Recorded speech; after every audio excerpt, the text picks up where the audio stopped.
Hoje vamos para o nosso segundo tema aí do nosso curso básico de teologia cristã, o que todo cristão precisa saber. O primeiro tema foi sobre a Bíblia, o que a Bíblia fala a respeito da própria Bíblia. Hoje o nosso tema vai ser teologia, ou seja, aquilo que a Bíblia nos fala a respeito de Deus. Não dá para esgotar o assunto, mas vamos focar nas verdades principais, ou pelo menos que consideramos as mais importantes. Mas vamos orar antes, vamos pedir que Deus esteja nos abençoando. Muito obrigado, Senhor, por essa noite que podemos nos reunir aqui mais uma vez, e fazemos isto no Teu nome, confiados que foi o Senhor mesmo quem nos trouxe aqui, que o Senhor mesmo está aqui, e que o Teu Espírito, que já recebeu o nosso louvor, ouviu a nossa oração, também deseja ministrar ao nosso coração aquilo que é também a Tua Palavra. Peço que o Senhor nos abençoe agora, então, com a ministração do Senhor mesmo, e que tudo seja para a glória do Teu santo nome e bênção do Teu povo, em nome de Jesus. Amém. Quem é Deus? Se você fosse responder essa pergunta, quem é Deus? Qual seria a sua resposta? Não sei se você sabe, mas essa pergunta é uma pegadinha nos concílios de pastores. Concílio de pastor é quando um candidato, um seminarista, vai ser examinado por uma banca de pastores, geralmente 7 pastores, e tem o exame de teologia. Tem outros exames de ética, vida cristã, eclesiologia, mas um dos exames oral é teologia. E tem examinador que começa com essa pergunta. Ele pergunta para o candidato: quem é Deus? Defina Deus. E aí, se o candidato não está esperto, ele começa a discorrer, tentando definir Deus. E aí chega uma hora assim, que o examinador interrompe o candidato e diz: alto lá! Deus não pode ser definido. É verdade. Como é que uma mente finita, como a nossa, vai definir um Deus que é infinito, que extrapola a razão humana? Então já começou errado. Deus não pode ser definido. Tudo que nós podemos aprender de Deus é aquilo que Ele, no seu beneplácito, na sua boa vontade, decidiu nos revelar. Então nós não conhecemos completamente a Deus. Quem conhece de fato a Deus é o Filho. O Filho conhece a Deus. Nós conhecemos aquilo que Ele nos revela, alguns dos seus atributos, algumas das suas qualidades, algumas das suas características. E é isso, inclusive, que diferencia a teologia da filosofia. A filosofia trabalha com a especulação, com a racionalização humana a respeito de assuntos, inclusive Deus.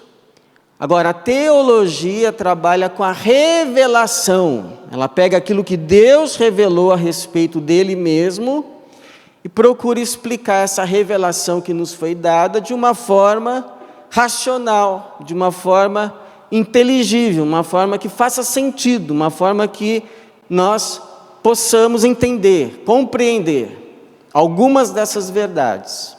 Então a pergunta, irmãos, que queremos responder aqui essa noite é: bom, se o que podemos conhecer de Deus é aquilo que Ele nos revelou, quais são algumas dessas verdades principais que Ele nos revelou e que todo cristão precisa saber? É bom que saiba, é bom que domine, até porque o Pedro vai dizer que nós precisamos estar preparados para responder a todo aquele que nos pede a razão da esperança que há em nós. Então, eu quero propor aqui que pensemos em 4 verdades reveladas a respeito de Deus, reveladas nas suas Escrituras. Então, a primeira verdade que a palavra de Deus nos revela a respeito do próprio Deus é que o nosso Deus é o Criador. Deus é Criador. Este universo que nós conhecemos não é obra de um acaso. No princípio, criou. E lá no hebraico, inclusive, a palavra é bará, criou do nada. Não existia nada.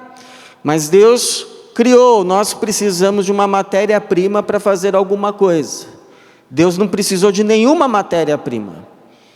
O carpinteiro precisa da madeira, o pedreiro da pedra, do tijolo, o ferreiro do ferro. E Deus, o que ele precisou para criar tudo isso? Nada. Ele é autossuficiente. Ele criou tudo pelo poder da sua palavra. Ele disse, haja luz e houve luz. Ele disse que haja a criação e houve a criação. No princípio, criou Deus os céus e a terra. E é interessante porque o primeiro versículo da Bíblia usa o plural para céus. Não diz Deus criou o céu e a terra, mas diz Deus criou os céus, no plural. Por quê?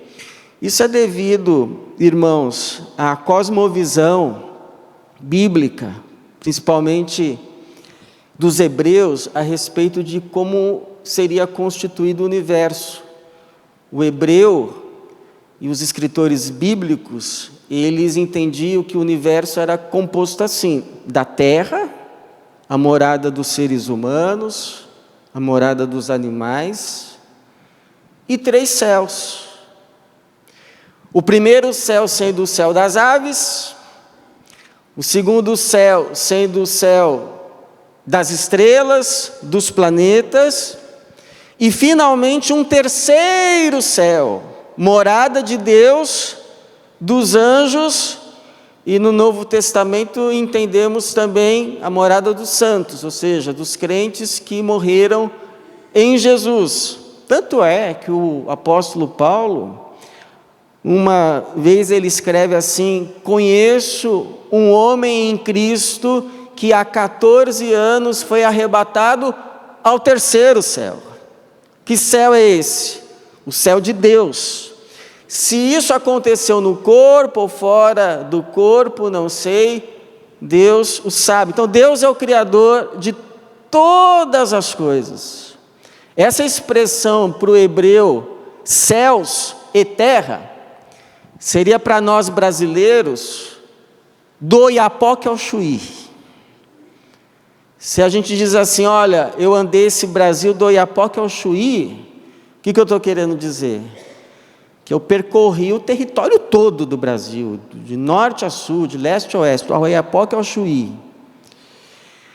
Criou os céus e a terra, significa Deus criou todas as coisas, e não há nada que exista, nada, absolutamente nada, que não tenha sido criado por Deus. O universo, a natureza, não é obra do acaso. O universo, a natureza, todas as coisas são obra, não do acaso, mas obra do Criador. E tinha um teólogo bem antigo, chamado Tomás de Aquino, que ele propunha um raciocínio para redarguir aqueles que eram contra a ideia de um Criador, já um início lá, um entendimento embrionário que o universo teria sido obra do acaso, do nada. Ele dizia assim, né, com um relógio na mão. Então imagine aqui que eu tenho um relógio, daqueles de ponteiro, né, enfim, um relógio de ponteiro. Imagine que eu desmonte esse relógio todo, peça por peça, que eu coloque numa caixa fechada,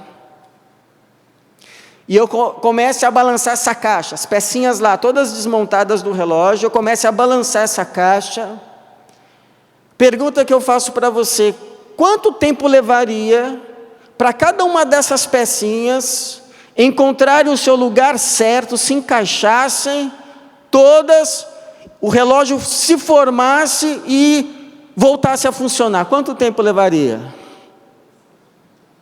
Quanto tempo, irmãos? Você acredita que isso seria possível? Então, como crer que um universo como esse, que é muito mais complexo que um relógio, tenha sido obra do acaso? De uma explosão que seja, toda essa complexidade das galáxias, das estrelas, do sistema solar. Então é como alguém já disse, é preciso mais fé para crer que tudo isso, o universo inteiro, seja obra do acaso, do que é necessário fé para crer que é obra de um Criador,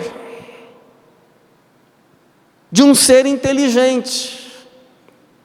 Porque se até um relógio precisou lá do relojoalheiro pegar pecinha por pecinha, raciocinar, tem lógica, tem técnica, tem ciência, e colocar tudo no lugar certo e fazer a coisa começar a funcionar, quanto mais esse universo com uma complexidade infinitamente maior. Segundo, irmãos, a palavra de Deus nos revela que Deus é o Criador e é também triuno. Talvez alguém um dia te conteste: olha, vocês falam aí dessa tal de trindade, Deus Pai, Deus Filho, Deus Espírito Santo, mas me mostre onde está a trindade na Bíblia, me mostre. E aí você vai lá pegar, deixa eu ver, um dia eu vi, não estou lembrado aonde, não vai achar, viu? Não vai achar. A palavra trindade não está na Bíblia. Trindade é um conceito. Então, esse conceito chamado trindade, a palavra trindade que expressa esse conceito, não está na Bíblia. Mas as verdades que esse conceito sistematiza, sintetiza, resume, explica, está.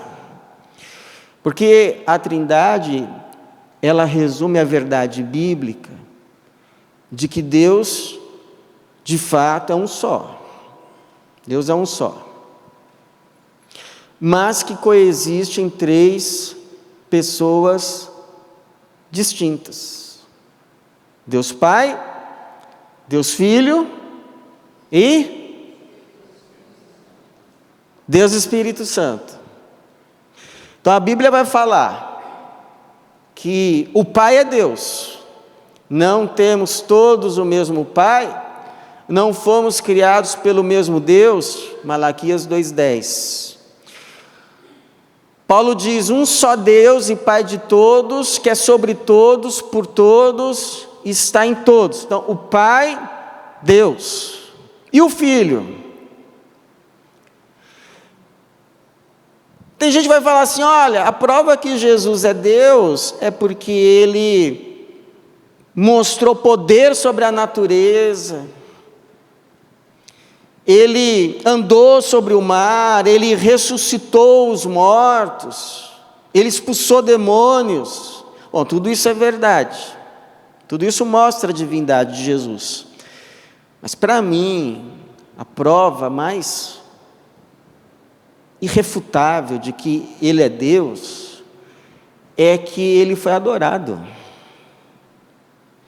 E Ele, quando foi adorado, Ele não disse como alguns anjos, quando os quiseram adorar, que o anjo diz: não faça isso, não faça isso, porque eu sou conservo teu, adora a Deus. Jesus não. Jesus aceitou a adoração.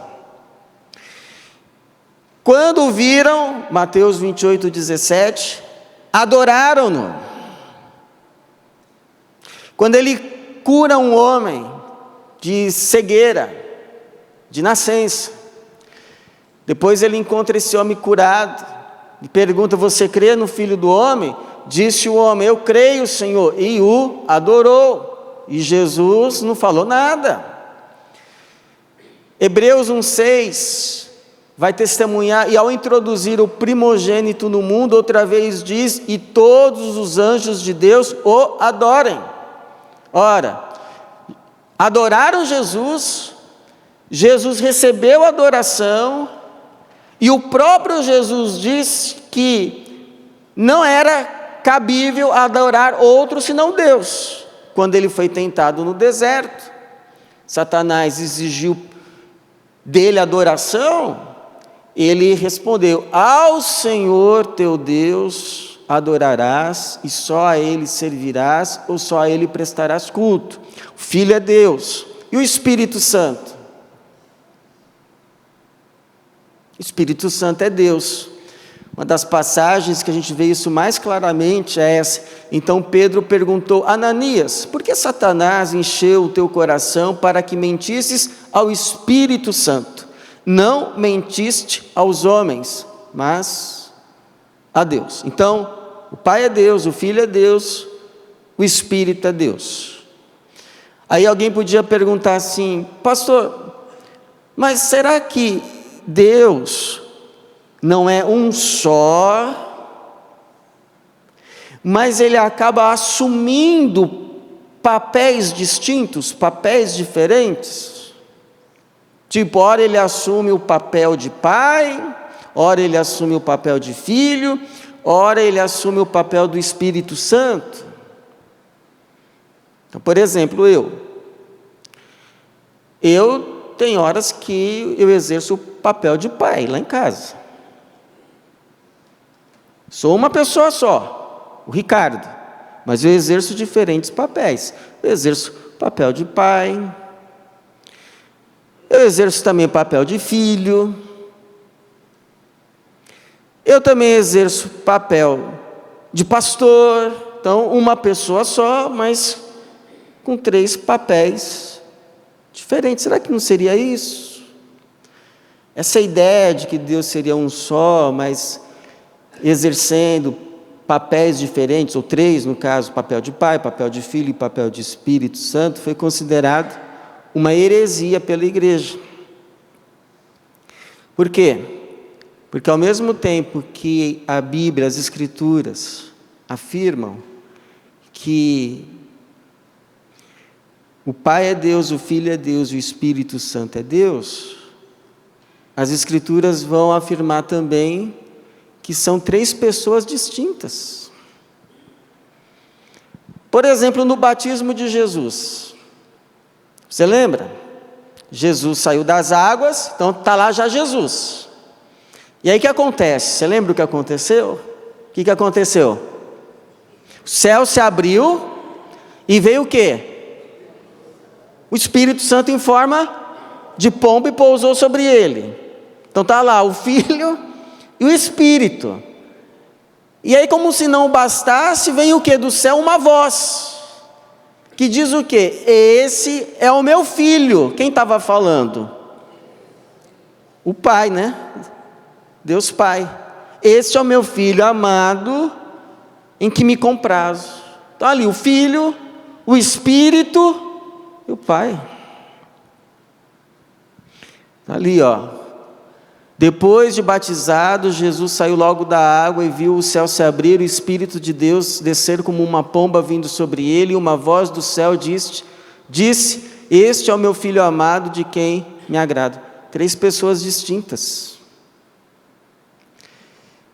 Quando Jesus ordena os discípulos a irem batizar, ele ordena que o batismo seja realizado no nome de 3 pessoas. Batizando em nome do Pai, do Filho e do Espírito Santo.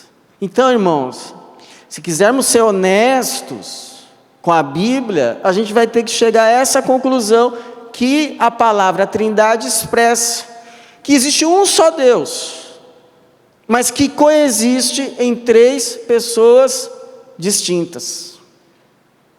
Então, uma forma da gente enxergar isso, é essa figura aqui, olha.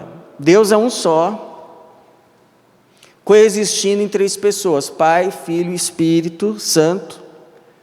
onde o Pai é Deus, o Filho é Deus, o Espírito é Deus. Porém, o Filho não é o Espírito, o Pai não é o Filho, e o Espírito não é o Pai. É isso. Tem figuras que nos ajudam a nos aproximar um pouquinho. Por exemplo, o cacho de uvas, onde há distintos gomos, mas formam um só cacho. Talvez a figura mais bíblica que chegue perto da Trindade é a do homem e a mulher na sua unidade. Homem e mulher são duas pessoas, mas quando se unem formam o quê? Uma só carne. Então são figuras que tentam aproximar a gente dessa verdade que a Bíblia simplesmente revela. E graças a Deus que é assim, né? Porque se a gente pudesse entender tudo, então seria produto humano. Por que a gente não consegue entender tudo? Porque é revelação divina. Então, o Millard Erickson, que é um teólogo também, ele diz assim: procure entender a Trindade e perderá a cabeça. Procure negá-la e perderá a alma. Então, a gente aceita pela fé. Não porque a gente entende completamente, mas porque a gente crê. Se a Bíblia fala que é assim, nós cremos. O justo não viverá por tudo que entende. O justo viverá pela fé. Muito bem, terceiro. A Bíblia nos diz que Deus é o Criador, Deus é triuno, e Deus é onipotente, onisciente e onipresente. Por onipotente você sabe, Deus pode todas as coisas, porque para Deus nada é impossível. Bom, falar que Deus pode todas as coisas, significa falar que Deus pode tudo, tudo, tudo, qualquer coisa. Qualquer coisa. Bom, eu diria para você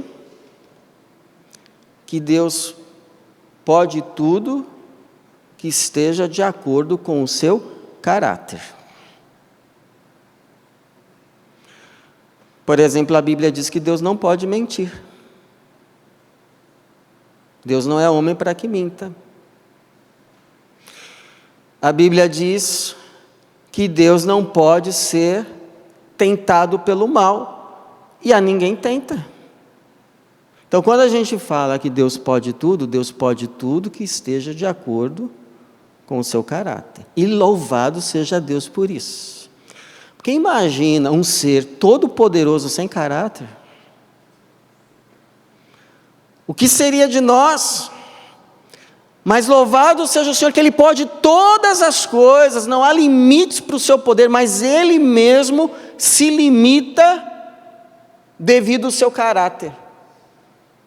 Fico pensando, quem é que podendo fazer tudo, Ele mesmo se limita devido ao caráter dele.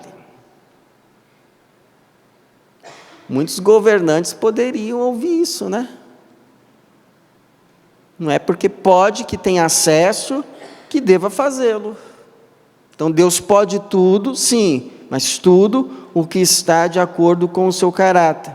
Olha só o que o Erickson aí diz: ele poderia ser considerado um ser imoral ou amoral, utilizando seu poder e conhecimento de uma forma caprichosa e até cruel. Mas em vez disso, Ele nos protege, Ele nos salva, Ele nos ama, Ele nos preserva. Temos um Deus todo-poderoso e que tem todo o caráter. Louvado seja Deus por isso. Quando a gente diz que Ele é onisciente, Ele sabe tudo. Pois se o coração nos condena, Deus é maior que o nosso coração, Ele conhece todas as coisas. Agora, Ele conhece todas as coisas porque Ele já escreveu tudo de forma antecipada, como se fosse assim um script. Então, o que o irmão Reinaldo vai falar daqui a pouco, ele vai falar porque Deus já escreveu, Deus já determinou, Deus já predestinou. Seria por isso que Deus sabe todas as coisas? Porque Ele já determinou tudo, cada movimento. Ele já escreveu, Ele já determinou, por isso que Ele sabe. Olha, por exemplo, se um dia eu for na sua casa, ou você for na minha, não, eu vou na sua casa. Vou na sua casa. Aí vai eu, a Tati, aí você coloca lá, na mesa, água, suco de laranja, café, e se você chegar assim para a Tatiana, perguntar para ela, Tati, você prefere, posso te servir um suco de laranja ou um café? Eu já sei o que ela vai responder. Eu tenho certeza que ela vai responder. Sabe o que ela vai responder? Suco de laranja. Agora, por que eu sei? Porque eu determinei? Não, porque eu a conheço. Ela não toma café. Então eu sei, não porque eu determinei, mas porque eu conheço. Deus sabe de todas as coisas, porque Ele conhece tudo e todos. Tudo e todos. Quando a gente fala onipresença, para onde me ausentarei do teu espírito? Para onde fugirei da tua presença? Se eu subir ao céu, lá tu estás. Se fizer minha cama nas profundezas, tu estás ali também. Ou seja, não há lugar que possamos estar em que Deus não esteja. Não há. Deus está na sua criação sem ser a criação, e Deus está fora da criação também. Inclusive, hoje em dia, os cientistas descobriram que o universo continua se expandindo. Aí a pergunta que fica é: o que está além do universo, se ele está se expandindo? Deus. E depois de 1 milhão de anos-luz, Deus. Mais 1 milhão de anos-luz, Deus, Deus, Deus, Deus, Deus. Deus, não existe lugar em que Deus não esteja. Então Deus é imanente, Deus está em todas as coisas sem ser as coisas, e Deus está fora delas. Ele é transcendente. Aí, uma pergunta capciosa que alguns fazem, e a gente não vai entrar na polêmica, mas Deus está em todo lugar, não existe lugar que Deus não esteja. Correto? Correto. Então Deus está no inferno. Bom, aí o Miller de Erickson vai ajudar a gente também. Eu acho que isso é o Gundry. Ele vai dar um exemplo. Ele vai dizer assim: nós estamos aqui reunidos e está passando agora aqui, sem a gente perceber, sabe o quê? Ondas de rádio. Ondas de rádio. Elas estão passando aqui. Ondas de rádio. Agora, alguém está ouvindo? Está ou não? Não, por quê? Porque não temos o aparelho. Mas se tivermos um aparelho de rádio, vamos ligar e aí vai ser captado o som. A mesma coisa. Inferno é o ambiente em que a presença de Deus não pode ser sentida. Por isso que é inferno. O que é o céu? Céu é o lugar onde a presença de Deus é plenamente manifesta. Qualquer lugar, se aqui na terra a vontade de Deus fosse feita de forma plena, aqui seria o céu. O que é o inferno? É o lugar onde a vontade de Deus nunca é feita. E a sua presença em nenhum grau pode ser sentida. Por isso que é inferno. Por fim, irmãos, Deus é o Criador, Deus é triuno, Deus é onipotente, onisciente, onipresente. Deus é bom. Glória a Deus. Depois de todas essas coisas, né? Intricadas, Deus é bom. Isso é o que importa.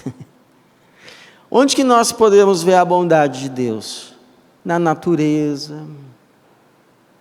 Alguém uma vez já me chamou a atenção, o fato de Deus ter criado as árvores verdes, porque se fosse vermelho, o homem em alguns anos ficaria com problema na visão. Mas o verde traz descanso. Não é bom assim quando a gente vai para uma área verde, assim, traz aquele descanso. É bondade de Deus. Claro, na cruz, lá Deus mostrou não só toda a sua justiça, mas todo o seu amor. E claro, na providência, na mesa que você tem, farta. O pão nosso de cada dia aqui, diga-se de passagem, não fica só no pão. Olha só o que o Paulo vai dizer. Contudo, não deixou de dar testemunho de si mesmo, fazendo o bem. Deus dá testemunho de si mesmo, fazendo o bem, dando-vos chuvas do céu, estações frutíferas, fartando-vos de mantimento e enchendo o vosso coração de alegria. Bom, a gente tinha acabado de ver que Deus é todo-poderoso e vemos o testemunho bíblico que Deus também é bom, é todo bondade. Aí alguns questionam, bom, se Deus é bom e é todo poderoso, por que Ele não acaba com o mal de vez? Aí eles mesmos dão as respostas. Ou, na verdade Deus é bom, mas não é todo poderoso assim. Ele pode até tentar acabar com o mal, mas não consegue. Ou, Ele de fato é todo poderoso, mas não é tão bom assim. Então Ele poderia acabar com o mal, mas não acaba. Ou Ele simplesmente não existe. Não existe. Aí tem um pastor que diz assim, olha, para mim a existência do mal não é prova da inexistência de Deus, pelo contrário. Aí ele pergunta, porque o mal conhece ou respeita limites? Ele bate na porta perguntando, posso entrar na tua casa? Você me permite? Você me dá licença de entrar? Você me dá licença de conversar com seu filho? Ele pede licença? Não, ele invade. Ele invade. E onde ele chega, ele começa a destruir, porque ele veio para matar, roubar e destruir. Bom, se ele não conhece limites, não respeita, e onde ele chega, ele vem para matar, roubar e destruir, então por que já não está tudo destruído? Porque tem alguém mais forte que impede, coloca limites. Até aqui você vai. A partir daqui, não mais. Não foi o caso de Jó? O mal chegou e disse, eu quero tocar em Jó. E Deus fez o quê? Colocou limites. Você pode tirar os bens dele, você pode tirar a saúde, mas você não pode tirar a vida. Limite. Então, prova da existência de Deus. Alguém mais forte que não permite que tudo isso aqui seja destruído. E segundo, vai ter sim um dia em que Deus vai passar a vassoura. Não pense os maus e os que fazem o mal vão sair ilesos. Não, vai ter um dia que Deus vai passar a vassoura. E a Bíblia diz, que o Senhor fala que não vai ter mais nenhum mal, nem quem faça o mal no meu santo monte. Vai ter esse dia. Vai ter esse dia. Mas hoje, no tempo da graça, Deus não quer acabar com o mal, porque para acabar com o mal, Ele precisa acabar com o malvado. Ele não quer acabar com o malvado. Antes, Ele quer salvá-lo, como fez com todos nós. Por isso que Ele fala: tão certo como eu vivo, diz o Senhor Deus, não tenho prazer na morte do ímpio, mas sim em que o ímpio se converta do seu caminho e viva. Quem não tem essa misericórdia somos nós, mas Deus tem. Deus tem. E foi a mesma misericórdia que Ele aplicou sobre todos nós, porque a palavra de Deus diz que na nova aliança Ele iria perdoar os nossos pecados e se esquecer das nossas maldades. As nossas maldades. O povo de Deus é povo dele, não é porque sempre foi santinho, bonzinho. Não, foi porque foi perdoado dos seus pecados e das suas maldades. Então, irmãos, hoje respondemos aqui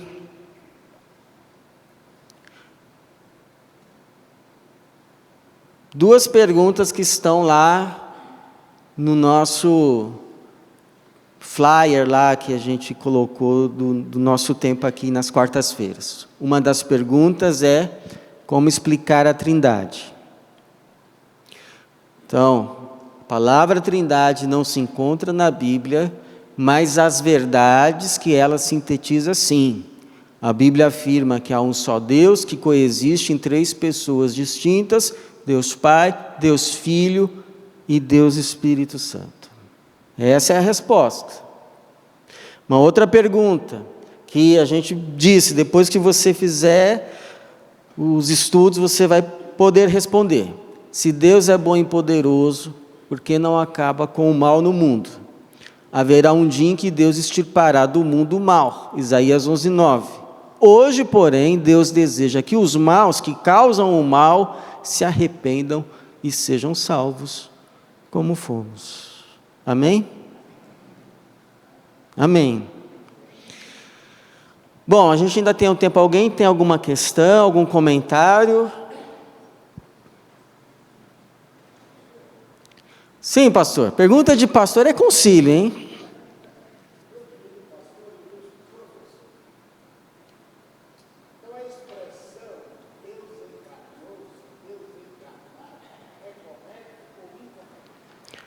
Para mim, se tratando de Jesus Cristo, é corretíssimo, pastor. Corretíssimo. O Verbo se fez carne e habitou entre nós. Para mim é correto, corretíssimo. Alguém mais tem alguma questão? Não? Então, se você quiser depois conversar comigo, a gente também pode conversar. E aquilo que eu não souber na hora, a gente pode trazer no nosso próximo encontro. Porém, no nosso próximo encontro, você vai